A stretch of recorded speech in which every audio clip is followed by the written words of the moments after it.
자, 앞서서 그, 그 수사학 비평에 대해서 얘기를 했죠. 이렇게 이제 문장 전체를 보니까 그런 어떤 액센트가 나오는 거예요. 톤이 나오는 거죠. 그렇게 해서 거기에 맞춰서 해석도 하고, 그 당시에 이런 센텐스, 이 문장이 주는 의미가 뭐냐, 그 당시에 권력자들을 위해서 향해서 외치는 그런 외구나, 이렇게 해서 전체 한 문장을 보게 돼요. 근데 그거를 그냥 자료 비평으로 보면은, 이 자료는 시편에서 나온 자료야. 요 자료는 예레미야서지만 이사야에서 온 거야. 요 자료는 또 저기 아모스서에서 온 거야. 이런 식으로 따지다 보면은 어떻게 돼요? 그 의미, 아까 얘기했던 막 외치고 했던 그런 의미는 없어지는 거죠. 그래서 이렇게 전체적으로 보는 것이 중요하다, 그렇게 얘기를 합니다. 그리고 이제 설화비평입니다. 나레이티브 크리티즘, 설화비평인데, 설화비평은 그냥 말 그대로 이야기입니다.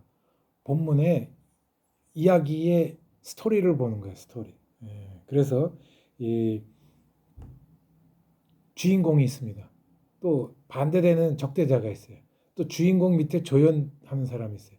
또 이 반대자 밑에 또 조연하는 사람이 있고, 뭐 크게 뭐 이렇게 네 사람이라 그러면 서로 주인공과 주인공이 막 뭐 서로 갈등 관계를 맺어요.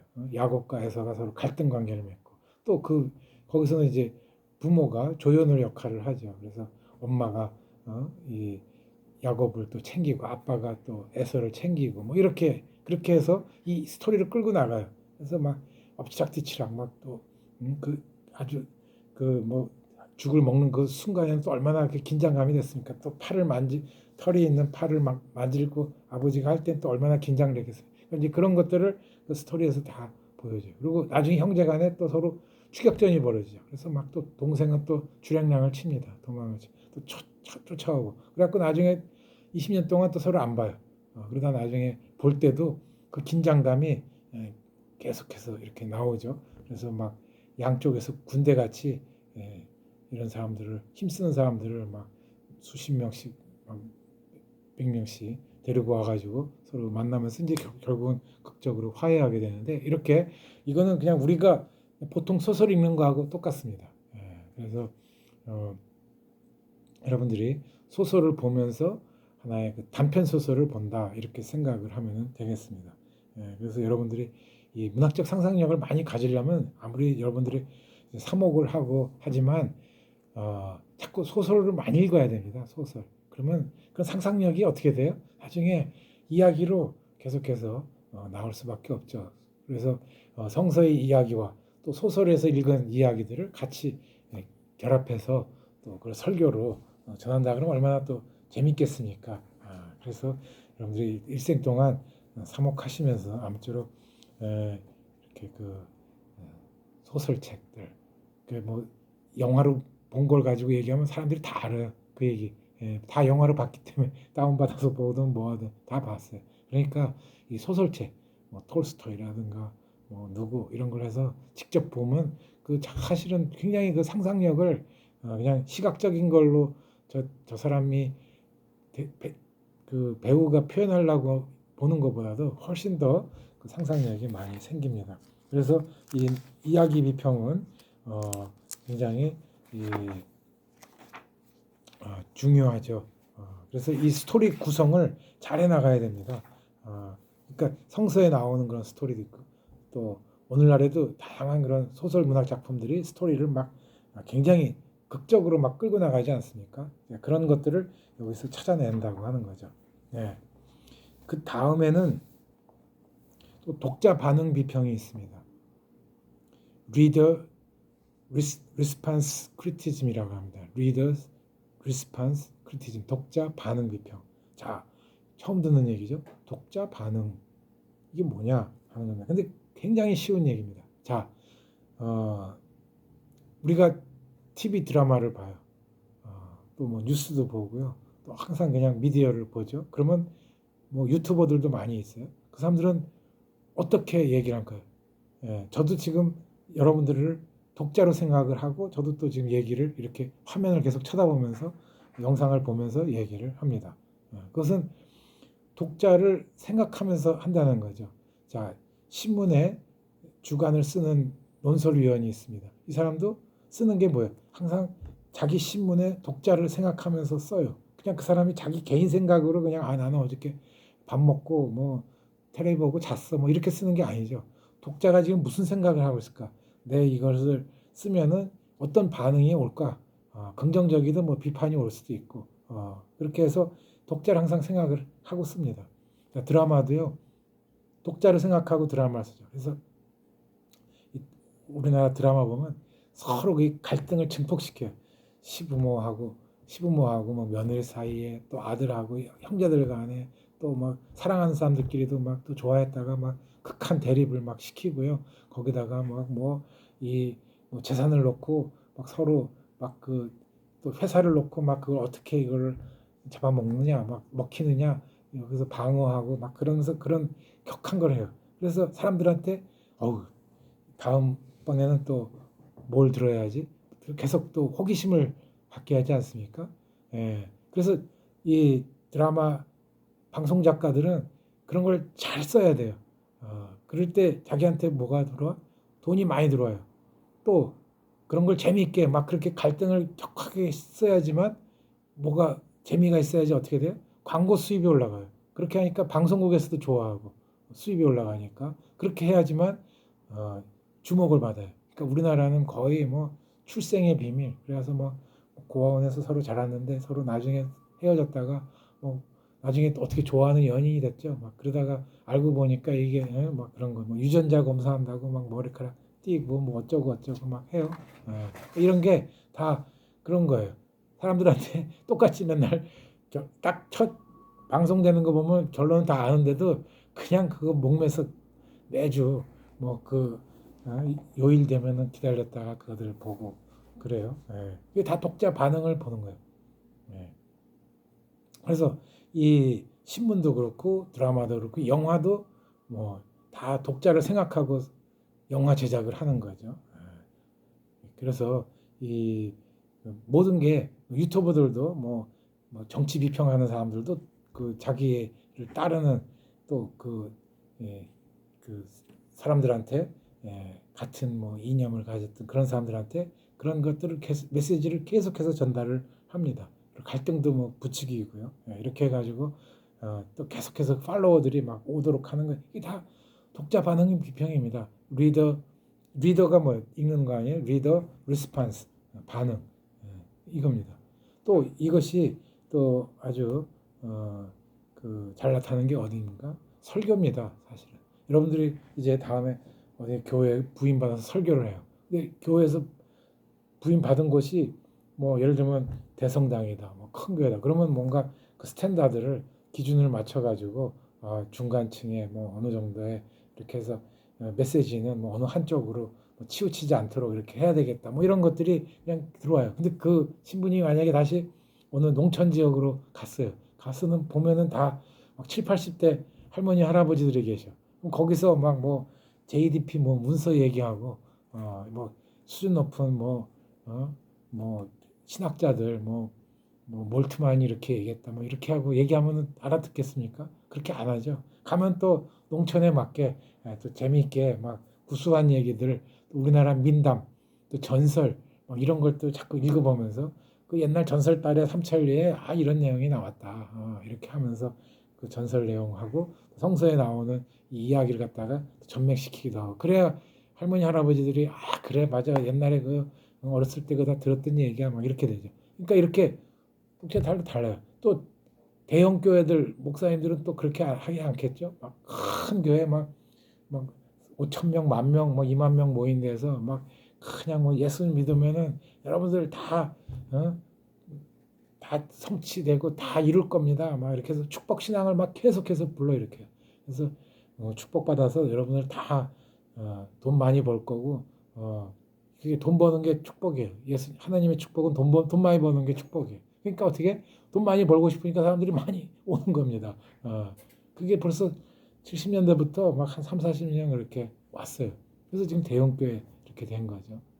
그래서 아주 메시지는 아무것도 없어요. 들어보면은 뭐 어쩌다가 케이블 TV에서 보든가 뭐 이렇게 보면 야 저렇게 진짜 저렇게 수준 낮은 대형교회 목사님이 저렇게 수준 낮은 설교를 하는데 저걸 또 그냥 말 끝날 때마다 아멘 아멘 하고 할렐루야 하고 있으니까 그냥 막 이 머리가 그냥 돌지경입니다. 머리에 막 스팀이 나요. 예. 그리고 저렇게 세뇌를 시켰으면은 저렇게들 그냥 아무 생각도 없이 와가지고 앉아가지고 자기 성찰을 안 하고 그냥 뭐 하라는 대로만 그냥 예예 아멘 하고 가는 거예요. 예. 그러니까 그게 참 하느냐. 그러니까 그 사람들은 또 거기에 맞는 독자들을 생각해가지고 독자가 그 교회 교인이죠. 거기에 맞춰서 또 이렇게 설교를 하는 것입니다. 그러니까 이런 것들은 굉장히 이제 우리가 독자 반응 비평도 우리가 좋은 쪽에서 우리가 잘 활용을 하면은 또 자기 개발을 또 많이 하고 소설도 많이 보고 읽고 또 독자들을 이게 또 신금을 줘야 되죠. 그러니까 내가 전하는 설교가 나만 그냥 그 나의 어떤 관념적인 세계하고 또 신자들이 겪는 여러 가지 아픔들은 내가 못 느끼고 있고 그렇게 되면 감동을 못 줍니다. 그러니까 우리 신자분들이 어떤 아픔들을 힘든 일들을 겪고 있나 이런 것들을 자꾸 듣고 알고 같이 느끼고 같이 기도해주고 이렇게 하면서 거기서 그런 공감대를 자꾸 늘려나가면 설교할 때도 그런 메시지들이 공감 능력이 생기니까 그러면 이렇게 더 감동을 또 받고 가겠죠. 그래서 그냥 우리는 성서정 카페에서 구약 본문 뭐 시편 뭐 또 복음서 뭐 서신에서 뭐 이렇게 했으니까 이렇게 꿰뚫어 보면은 딱 맞아. 그러니까 그렇게 해서 그냥 그렇게만 딱 전하는 거하고 그렇게 전하더라도 그 중간 중간에 어떤 내용이 있어서 신자들이 겪는 그들의 어떤 심리적인 상태라든가 경제적인 상태 또 아픔을 겪는 거 뭐 여러 가지들을 거기다가 같이 해서 한다 그러면 더 좋은 설교가 완성도가 높은 설교가 될 거라고 봅니다. 그다음에 이 책에서는 이제 후기 구조주의 비평이라고 했는데 사실은 이 내용은 그 이념적인 비평입니다. 그래서 막시즘적인 또 가난한 사람들 우리가 얘기했던 그 민중신학이나 해방신학이 바로 이 책에서는 후기 구조주의와 같은 그런 내용입니다. 그래서 이런 그 헤겔 이후에 우파 철학으로 내려간 게 바르트입니다. 그리고 헤겔 이후에 좌파 철학으로 내려간 사람이 포에르바하고요. 그렇게 해가지고 막시즘 쪽으로 해서 해방신학으로 갔어요. 해방신학의 상황은 정말 어렵습니다. 라틴 아메리카가 미국의 종속입니다. 종속이론이라고 그러죠. 그래서 미국을 위해서 이 라틴 아메리카 존재하는 거예요. 만약에 라틴 아메리카에 30개 나라가 있으면 브라질에서 니네 커피만 만들어. 그리고 아르헨티나에서는 소만 키워. 그리고 젖소를 나중에 잡아갖고 뭐든지 하여간 우리한테 보내. 그리고 또 베네수엘라는 뭐만 해. 너희는 뭐 사탕수수, 큐바는 사탕수수만 해. 이렇게 해가지고 다 각 나라들을 그런 특화시켜 버렸어요. 미국이 자기네 경제적인 이익을 위해서. 그렇게 하니까 어떻게 돼? 아르헨티나는 소만 키워, 브라질은 커피만 하고 또 양만 키우는 나라, 이렇게 특용작물만 이렇게 하니까 어떻게 이 가격을 후려치는 거예요, 미국이. 뭐 아주 최소한으로 제일 적게 줘. 그러니까 그 민중들은 더 살기가 힘든 거죠. 그러니까 그 라틴 아메리카에서 그래서 이런 해방 신학이 나오고 또 어떤 혁명 운동. 그래서 그 쿠바의 카스트로라든가 또 니카라구아의 그런 혁명 그런 거. 또 거기에 또 신부도 한 사람이 정말 총 들고 나가서 서로 싸운 거죠. 그렇게 해서 그분도 전사하고 그래서 그 베레모스는 혁명 전사 그 사람이 니카라구아인가 그런데 내가 지금 이름은 잊어버렸어요. 근데 옷에다가도 요즘에는 막 디자인해가지고 입고 다니기도 하고 그러는데 옛날에 그거 저희가 그런 거 입고 다녔다 그러면은 만약에 그러면 다 감옥 갔습니다. 그런데 지금은 그렇지 않죠. 저게 불순하다 이거죠. 그래서 해방 신학은 그래서 그 구티에레즈라든가 이런 구약 학자들도 있고 많은 그런 학자들이 이 해방 신학을 통해서 그 기초 공동체 그리고 그 프락시스라고 하는 그런 실천 교육론이 굉장히 그 당시에 활발하게 됐어요. 그러니까 이 기초 공동체, 성서 공부, 우리가 말하는 구역 공부 이런 모임들이 굉장히 활성화되고 거기서 어떤 에너지를 받고 힘을 얻고 그런 것이 하나의 개인 구원 차원이 아니라 사회 구원으로까지 이어지면서 이 사회를 변화시켜야 된다. 하나님 나라를 뭐 세상 위에다가 하늘에다가 만드는 것이 아니라 우리 이 세상에 만들어야 된다. 그러자면은 지금 이렇게 미국으로부터 받는 이런 불이익한 이런 자본주의 경제로는 우리가 그걸 할 수가 없다. 그렇게 해서 거기는 이제 사회주의 쪽을 많이 택해가지고 그렇게 해서 나간 거죠. 그래서 많이 그런 혁명운동 쪽으로 나갔습니다. 그래서 또 미국은 그 각 나라의 군부들, 또 대통령 이런 권력기관들을 또 지원해줘요. 그래야지만 이 사람들이 통제하고 지배하지 않습니까? 그러니까 자기들끼리 싸우게 만드는 거죠. 그렇게 해가지고 거의 한 5, 60년 이상을 이렇게 미국이 다 각 나라에 개입하면서 이렇게 그 통치하고 지배했던 거죠. 그래서 해방 신학이 그런 데서 그 라틴 아메리카는 거의 다 가톨릭 국가입니다. 포르투갈과 스페인의 영향을 받아가지고 다 가톨릭 국가예요. 그러니까 이런 해방 신학의 파급이 굉장히 큰 거죠. 뭐 그냥 다 가톨릭 신자니까 어마어마하죠. 그러니까 이제 가톨릭에서도 미국이나 유럽의 가톨릭에서도 이제 저 라틴 아메리카의 이 해방 신학이 이게 보통이 아니구나 정신 차리게 되고 그래서 그들 각도로 또 해석하기 시작하고 그랬습니다. 그래서 이 해방 신학은 굉장히 또 그동안의 백인 우월주의 유럽과 미국의 그 사람들 중심으로 해석해 오던 방식에서 벗어나서 정말 라틴 아메리카 또 이 영향을 받아서 아프리카 신학 그래서 블랙 시올로지라고 그러죠. 아프리카 신학 동양에서 동북아에서 민중 신학이 나오고 또 지금 인도의 달리 신학 또 미얀마에서도 루드 신학 우리 데이비 신부님 또 서시쇼 신부님이 이걸로 해서 석사 박사를 다 받았습니다. 이게 다 그 민중 신학의 이런 그 카테고리가 되는 겁니다. 그래서 이 해방 신학의 영향이 전 세계에다 줬고 또 그래서 사실은 그 예수님의 이미지도 어떻습니까? 우리는 어렸을 때부터 예수님 이미지, 여러분들도 상상하는 예수님의 이미지는 누구예요? 백인. 그래갖고 머리가 노란 사람이고 머리가 이만큼 길고 말이죠. 그렇게 해서 뭐 그 사람이 이렇게 무릎 꿇고 기도하는 그런 그뭐 옛날 같으면은 그 뭐 미용실이나 이발소에서도 또 교회에서도 보는 그런 그림이었습니다. 근데 그것이 아니죠. 예수님의 얼굴은 어땠을까?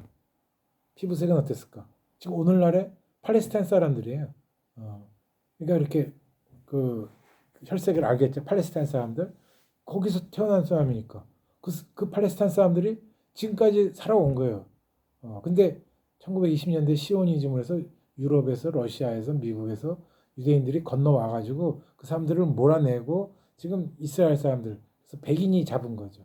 그러니까 이 신학도 백인 우월주의 신학이 많습니다. 유럽 백인 우월주의, 미국도 그렇고요.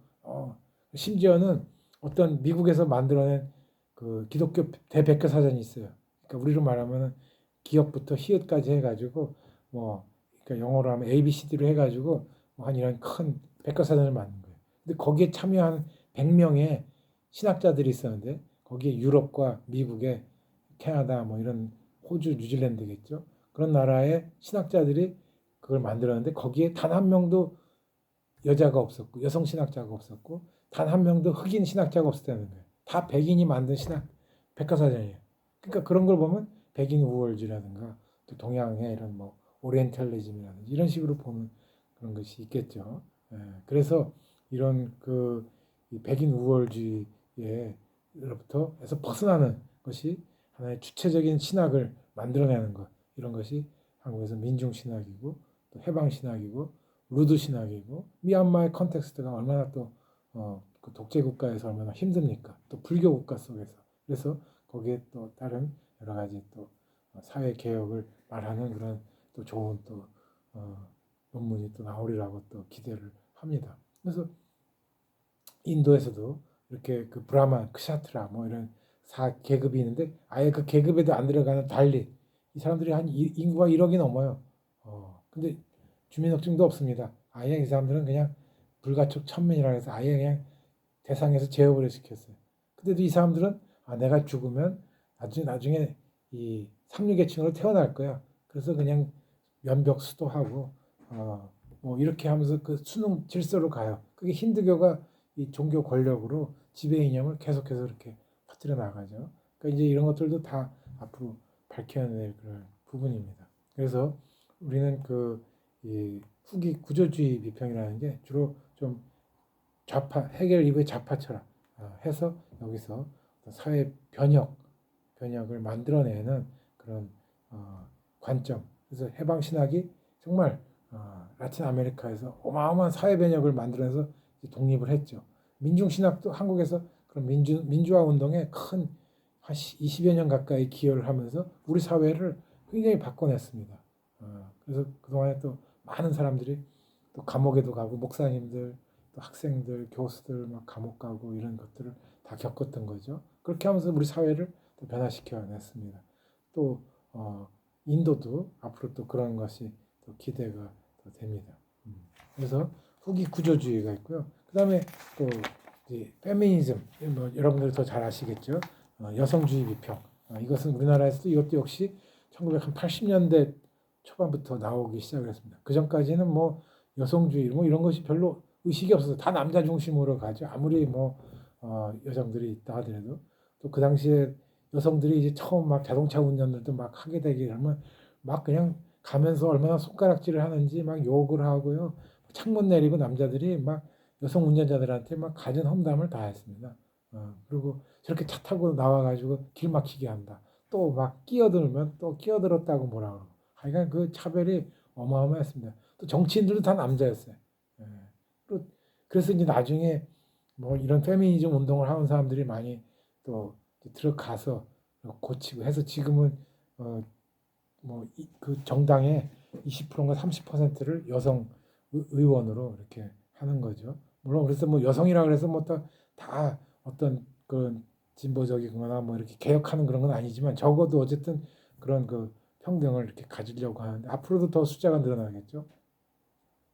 지금 영국 성공회는 지난번에 여름에 가보니까 한 10,000명 넘는 영국 성공회 성직자가 있는데 한 12,000명 되는지 11,000명. 거기 5,000명이 여성 성직자입니다. 제가 한 20년 전에 갔을 때는 1,500명이었거든요. 여성. 그때도 많다고 생각하고 우리나라는 그때 아무도 없었습니다. 근데 지금 한국에 뭐 한 10명, 15명 정도 되지 않겠습니까? 근데 그 당시에 벌써 5,000명, 지금 5,000명이라는 거예요. 그래서 굉장히 많아요. 그러니까 그만큼 여성의 어떤 성직자로서의 역할도 많고 아마 가톨릭 쪽에서는 이제 상대적으로 수녀님들이 많고 또 뭐 그 신부들은 가톨릭 신부들은 이제 또 독신으로 있으면서 그것을 해나갈 텐데 이렇게 여성 성직자들을 보면 가톨릭에서도 그런 부분들을 좀 많이 느낌이 있을 겁니다. 사실 여성 사목들이 굉장히 더또 이렇게 잘하는 부분들이 많이 있죠. 더 이렇게 남자들이 하지 못하는 그런 섬세한 부분들을 또 많이 하고요. 또 지역 사회에서도 또 많은 역할들을 해내고 또 정치 활동도 하고 여러 가지 다양한 쪽에서 여성 목회자들이 합니다. 이런 것은 여성 운동, 1960년대부터 여성 운동, 즉 베트남 전쟁 이후에 거기서 그 청년 막 이제 히피도 나오고 또 이 청바지 문화도 나오고 그러면서 페미니즘 운동도 나왔죠. 그래서 여성의 어떤 인권의 향상이 많이 이렇게 이제 미국을 중심으로 해서 많이 나왔지만은 그런 것이 이제 사회 곳곳에 다 퍼져 들어가 가지고 지금은 뭐 굉장히 아주 엄격합니다. 그래서 뭐 성 예방 교육, 성 희롱 교육 이런 것들도 우리 교직원들도 1년에 2번 꼭 받습니다. 그 꼭 가서 참석해야 되고 강좌 꼭 들어야 되고 또 나올 때 사인하고 그렇습니다. 우리 성직자들도 꼭 이런 교육을 받아야 됩니다. 이런 걸 안 하면은 꼭 문제가 생기죠.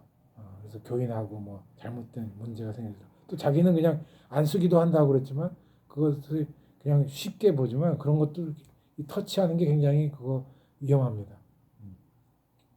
그 또 그 우리가 제가 영국에서 보면은 우리 어린애들 한 뭐 5살짜리, 4살짜리 애들 보면 예뻐가지고 아 예쁘다 그래서 머리 이렇게 쓰다듬으면 그거 다 그 저기 어뷰즈로 걸립니다. 애들을 저기 했다고 성희롱했다고 그거 다 걸려 들어가요. 그 잡혀 들어갑니다. 아예. 예, 그 정도입니다. 그러니까 여러분들도 교인하고 대화하든가 이렇게 할 때도 뭐 신부님 방에서 할 때도 꼭 문을 열어놓고 대화를 한다든가 또 신방 갈 때도 혼자 가지 않고 또 교우님들 여성 교우님들하고 뭐 같이 몇 사람들이 같이 모여서 간다든지 이렇게 해야 되겠죠. 그래서 또 그 뭐 안수기도 한다든가 뭐 이런 것들도 그러니까 안수 기도했다 그래서 뭐 또 더 효력이 있고 좀 떨어뜨려서 기도했다 해서 효력이 없고 그런 건 아니에요. 걱정하지 마십시오. 제가 한 번은 그 한번 저도 이제 신앙에 좀 한번 좀 불을 지펴 보려고 성공의 성직자 하면서 온누리교회를 가봤어요. 그래갖고 그냥 새벽 기도를 주로 갔습니다. 새벽 5시. 그러니까 막 새벽에 부지런히 가가지고 거기서 이제 한 20분 30분 이렇게 이제 하는데 그 당시에 아주 온누리교회 제일 지금 돌아가신 분인데 제일 이분이 계세요. 그러니까 끝나니까 이제 교회 전체 크잖아요. 교회가 불을 거의 다 끄고 앞에만 조금 이렇게 희미하게 불을 켜고 앞으로 나와서 안수기도를 받으래요. 그래가지고 나도 좀 받아보고 싶어요. 어떤 건지 제발 좀 저도 뭐 전율을 느끼든지 아니면 쓰러지든지 막 해보자. 그래갖고 저도 이제 한번 나갔습니다. 그랬더니 막 옆에서 이렇게 이제 와요. 막 일렬로 세워가지고 막 쓰러지는 사람도 있고 뭐 그러더라고요. 근데 이렇게 딱 오더니 저한테 막 또 기도를 이렇게 하면서 이렇게 해요. 그러더니 이렇게 뒤로 자꾸 밀어요 저한테. 그래서 뒤로 안 밀리려고 나도 막 앞으로 이렇게 가고 그랬더니 그냥 있다가 그냥 가더라고요. 그래서 저도 쓰러지지 않았습니다. 근데 뭐 달라진 게 뭐 없죠. 그렇게 그러니까 그런 게 하나의 뭐 퍼포먼스기도 하고요. 그렇습니다. 그러니까 너무 모르겠습니다만 아이가 그거에 너무 이렇게 내 사목을 뭐 그런 쪽으로 너무 이렇게 생각하지 마시고요. 정상적인 거 우리 성공회가 이성 아닙니까? 그러니까 정상적으로 이렇게 이런 소설책 많이 보시고 또 좋은 어떤 의식을 갖고 있고 또 철학책도 많이 보시고요. 그렇게 해서 사고를 자꾸 훈련하시고 한국 철학도 많이 보십시오. 한국 철학. 이렇게 이제 이렇게 해서 그런 수준들을 높여 나가는 거고 또 지역 사회하고 많이 연대도 하고요. 또 새로운 그런 작은 교회로서 어떤 대안 운동들 또 생태 뭐 여러 가지 환경 운동 이런 것들도 하면서 그런 걸 자꾸 보는 거죠. 어쨌든 이런 양성 불평등 지금은 이제 양성 평등 교육이 많이 어디 가나 양성 평등입니다. 초중고등학교 학생들도 다 양성 평등 교육. 지금은 다 중고등학교도 아마 다 그 남녀 공학이 되기도 어쩌냐는 뭐 같이 또 한 교실의 남녀가 같이 공부다. 우리 때는 완전히 학교가 완전히 달랐죠. 그래서 다른데 지금은 다 같이 배우는 그런. 그래서 여성의 역할이나 남성의 역할을 다 갖고 이 사회도 그걸 이렇게 불평등을 하면은 그거는 바로 막 고소당하고 이제 그렇습니다. 그렇기 때문에 특히 성직자도 여성 비하 발언을 한다든가 또 특히 또 여성 성직자 남자 신부들이 여성 성직자들을 또 비하하는 그런 것들이 막 있어요. 어떤 그런 모임에 가거나 뭐 이렇게 워크숍이라든가 성직자들만 모이는 그런데 가면은 막 알게 모르게 여성들을 비하하는 그런 저기가 있어요. 그런 건 아주 그건 문제 제기를 하고 절대 그래서는 안 됩니다. 큰일 나는 거죠.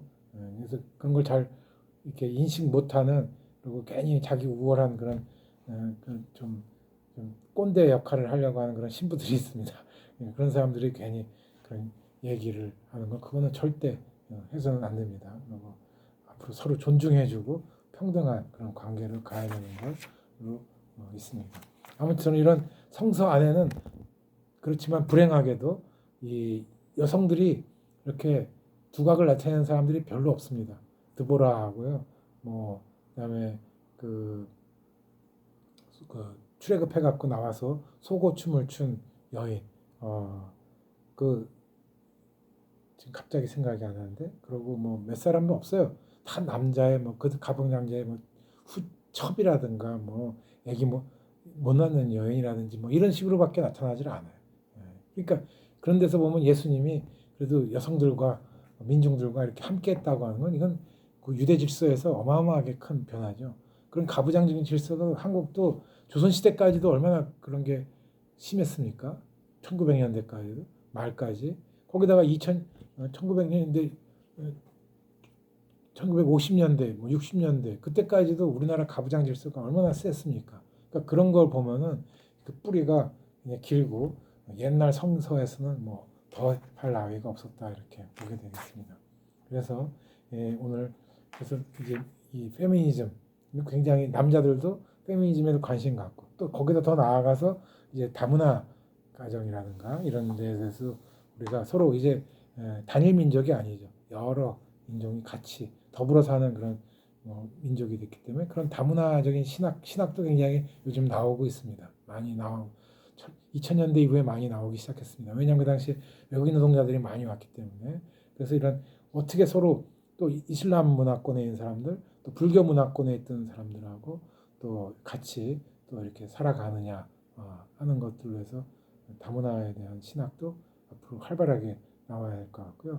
또 민중신학도 역시 그런 대로 또 뻗어나가고 그래서 민중신학에서 갈릴리 민중들 그래서 한국에서 이제 안병무 선생이라든지 또 그 선상동 교수 또 그리고 문동환, 김창국 또 나중에 함석헌 선생이라든지 뭐 이런 분들도 다 이런 민중신학을 통해 가지고 또 이 사회에 또 많은 그 기여들을 하고 그렇게 했습니다. 그래서 여러분들께서도 이 민중신학을 여기 기숙사 생활 또 3년 과정 있으면서 꼭 여성신학 또 민중신학 이런 부분들에 대해 또 한국철학 이 부분들을 여러분들이 꼭 좀 많이 책들을 보시면서 연구하시고 이렇게 해서 나가시면 좋겠습니다.